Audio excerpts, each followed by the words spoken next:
Halo Sobat Jurwis, kesalahan perusahaan dalam memahami suatu konsep bisa berdampak kepada aktivitas yang mereka lakukan. Seperti yang terjadi ketika banyak perusahaan, utamanya di Indonesia, salah dalam memahami CSR itu sendiri.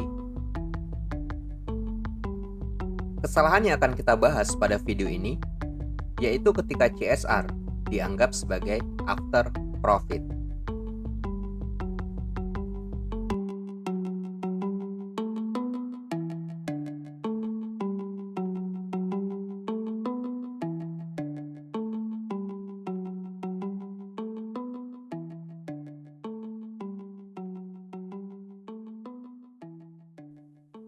Untuk Sobat Jurwis ketahui, ada banyak pendapat berseliweran di Indonesia bahwa penganggaran CSR itu akan dihitung sebagai proporsi atas keuntungan kotor maupun bersih yang diperoleh perusahaan pada tahun anggaran sebelumnya.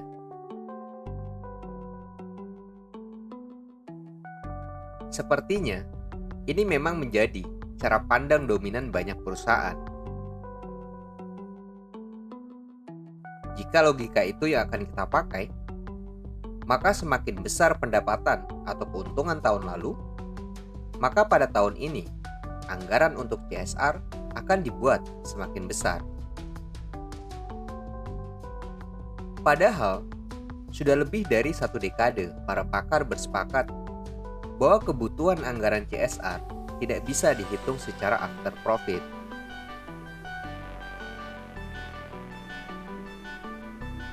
Untuk membuktikannya, kita bisa melihat publikasi yang dilakukan oleh Yang Chul Kang dan Donna Wood yang menyatakan hal itu ketika mereka menyunting Before Profit Social Responsibility pada tahun 1995. Jika kita menganggap bahwa cara berpikir perusahaan tersebut itu benar, maka pada dasarnya ada 2 bahaya besar yang mengancam dari cara berpikir after profit. Bahaya yang pertama, dengan mengambil argumentasi CSR sebagai after profit, maka perusahaan akan menghindari melakukan CSR sebelum masuk ke periode untung.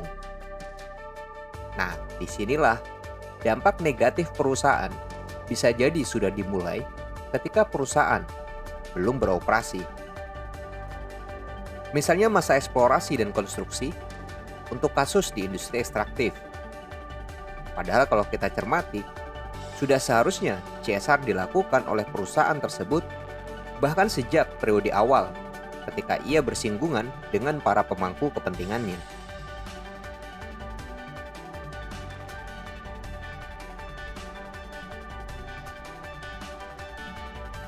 Bahaya kedua, perusahaan juga bisa menghindari melakukan CSR apabila tahun sebelumnya ia mengalami kerugian. Misalnya ketika perusahaan terdampak pandemi COVID-19. Banyak publikasi yang mengungkapkan bahwa banyak sekali perusahaan yang merugi akibat pandemi tersebut. Pertanyaannya adalah, apakah ketika perusahaan itu merugi, lalu tanggung jawab sosialnya akan hilang?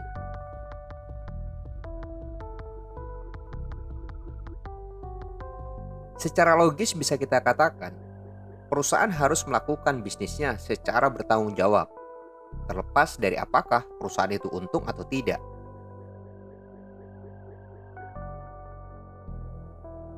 Jadi bisa kita katakan bahwa ketika perusahaan yang masih mempertahankan pendirian bahwa CSR bersifat after profit, sesungguhnya perusahaan tersebut memang tidak memahami CSR dengan benar.